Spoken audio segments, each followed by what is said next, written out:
Hello' বন্ধু বান্ধৱীসকল, আজি ভিডিঅ'টো লৈ আহিছোঁ। এয়া আমাৰ বৰপেটা কীৰ্তন ঘৰৰ 1 মাঘৰ দিনাৰ দৃশ্য।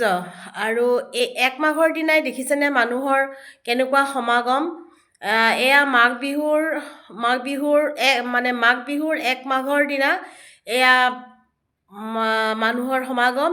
ইয়াত মানুহে কোনোবাই আৰু ছোৱালীবিলাকে মেখেলা চাদৰ, তাৰপিছত ল'ৰাবিলাকে কোনোবাই চুৰিয়া পিন্ধি আহিছে আৰু কুৰ্তা পাইজামা পিন্ধিছে, জিন্স পিন্ধিছে। কিন্তু ইয়াত এটা পৰম্পৰা আছে কি, কীৰ্তন ঘৰৰ ভিতৰত সোমাবলৈ হ'লে ইয়াতে আপোনালোকে চুৰিয়া পিন্ধি আহিব লাগিব, মানে ধুতি আৰু কুৰ্তা পিন্ধিব লাগিব। ইয়াত মানে পাইজামা আৰু কুৰ্তা পিন্ধিলে নহ'ব। আৰু ইয়াত প্ৰায়ভাগ ডেকা ল'ৰা ছোৱালীবিলাকে মেখেলা চাদৰ, ডেকা ল'ৰাবিলাকে কুৰ্তা পাইজামা পিন্ধিছে। আৰু আমাৰো মানুহজনে কুৰ্তা পাইজামা পিন্ধি গৈছিল কাৰণে ভিতৰত সোমাব নোৱাৰিলে, কিন্তু ইয়াত ধুতি আৰু কুৰ্তা পিন্ধিব লাগে।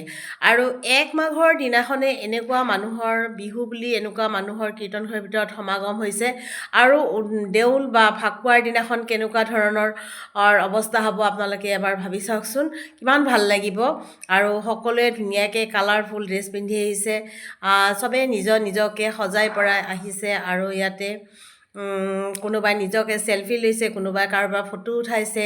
আৰু ইয়াত মানুহৰ এইখিনিতে অকণমান, এইটো হ'ল আমাৰ মেইন কীৰ্তন ঘৰটো, তেনেকৈ বাৰান্দাত সকলোৱে বহি আছে, সকলোৱে উপভোগ কৰিছে। মানুহৰ কিমান মানুহ হৈছে, চবেই ভাল পাইছে। আৰু সেইখিনিতে বগা ঘৰটোৰ ওচৰতে তাত খুৱাই আছে আপোনাৰ দৈ, চিৰা, চাহ, লাড়ু, পিঠা, যোনে যি খায় তেনেকৈ খাবলৈ পাৰিছে।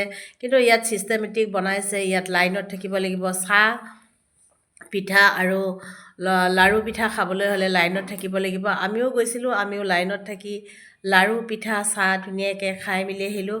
আৰু এইখন হ'ল আমাৰ কীৰ্তন ঘৰৰ মেইন গেটখন। এই মেইন গেটৰ সন্মুখতে দেখিছেনে মানুহৰ কেনেকুৱা ভিৰ।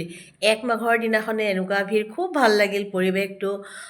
সকলোৱে গোটেই বছৰটোৰ কাৰণে আশীৰ্বাদ, দিনবোৰ ভালে কুশলে যোৱাৰ কাৰণে ৰাতিপুৱাই সকলোৱে বিহু বুলি আশীৰ্বাদ ল'বলৈ গৈছিলে।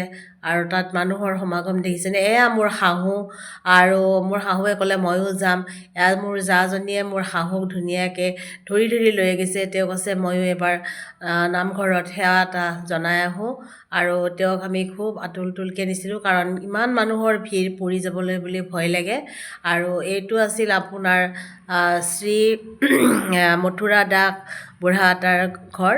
ইয়াতে মানুহবিলাকে অকণমান ধুনীয়াকৈ সেৱা চেৱা কৰি আশীৰ্বাদ লৈ গৈছে। এইডাল হ'ল প্ৰকাণ্ড এডাল ডাঙৰ বকুল গছ।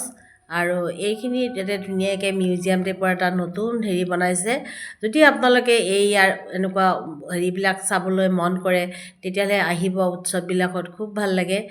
আৰু মানুহ বহুত দূৰ দূৰণিৰ পৰা আহিছে, হয়তো আগদিনা ৰাতি উৰুকা খাইছে, পিছদিনা ৰাতিপুৱাই কীৰ্তন ঘৰলৈ তেনেকৈ আশীৰ্বাদ ল'বলৈ আহিছে। আৰু মই এই কীৰ্তন ঘৰৰ ফিল্ডত এনেকৈ পাক এটা মাৰিলোঁ, আৰু ময়ো এটা ফটো উঠিলোঁ। আৰু এটা চুকত তেওঁলোকে নাম কীৰ্তন কৰি আছে। ইয়াত থিয় নাম দি আছে, নাগাৰা নাম, নাগাৰা ঢোল খোল বজাই থিয় নাম দি আছে। খুব ভাল লাগিছে পৰিৱেশটো। তাৰ কাৰণে মই এটা সৰু ভিডিঅ' ক্লিক কৰিলোঁ তেওঁলোকৰ, কিয়নো আমি গুৱাহাটী চহৰত এনেকুৱা ধৰণৰ পৰিৱেশবিলাক নাপাওঁ। আৰু তেনেকৈ বৰপেটাত গৈ ইয়াৰ পৰিৱেশটো পাই খুব ভাল লাগিল। আমি আমাৰ পৰিয়ালটো গৈ ইয়াতে এনেকৈ আইসকলে নাম ধৰি আছে। ইয়াতে এওঁলোকক আই আৰু বাপ বুলি কয়। বাপসকলে ধুনীয়াকৈ থিয় নাম দি আছে। এনেকৈ সকলোৱে মানুহে ভিৰ কৰি আছে একদম। আৰু এয়া মোৰ মানুহজনে এতিয়া নামঘৰত সেৱা লৈ গেটলৈ ওলাই যাবলৈ গৈ আছে। এয়া দেখিছেনে কেনেকুৱা চাৰিওফালে, গোটেই নামঘৰটোৰ চাৰিওফালে মানুহ। এয়া শাহুক আমি ধৰি আনি আছোঁ। খুব মানুহৰ ভিৰ, যেনিবা ক'ৰবাত পৰি যায় ভয়ো লাগে। তেওঁ বৰ হেঁপাহেৰে আহিছিল, তো তেওঁক নামঘৰত আশীৰ্বাদ লোৱালোঁ, ভয় হৈ আহিছে। আৰু সেই চাৰিওফালে মানুহবিলাকে সেৱা কৰিছে, মানুহ বহি আছে। খুব ভাল লাগে পৰিৱেশটো। আপোনালোকেও ফাকুৱা বা বিহু উৎসৱত তেনেকৈ আহিব। আৰু ইয়াত এইবিলাক নাৰিকলবিলাক চাৰিওফালে আছে। যদি কোনোবাই দেখা নাই ইয়াৰ পৰিৱেশটো চাবলৈ, তেনেকৈ আহিব আৰু আশীৰ্বাদ ল'ব। এওঁলোকে মুগাৰ কুৰ্তা চুৰ্তা পিন্ধি সেৱা কৰিবলৈ আহিছে, আৰু সকলোৱে আশীৰ্বাদ লৈছে কীৰ্তন ঘৰত। আৰু মই এইটো ভিডিঅ' এইখিনিতে সামৰিলোঁ। নেক্সট ভিডিঅ' আন এটা ভিডিঅ' লৈ আপোনালোকৰ লগত, বাই বাই।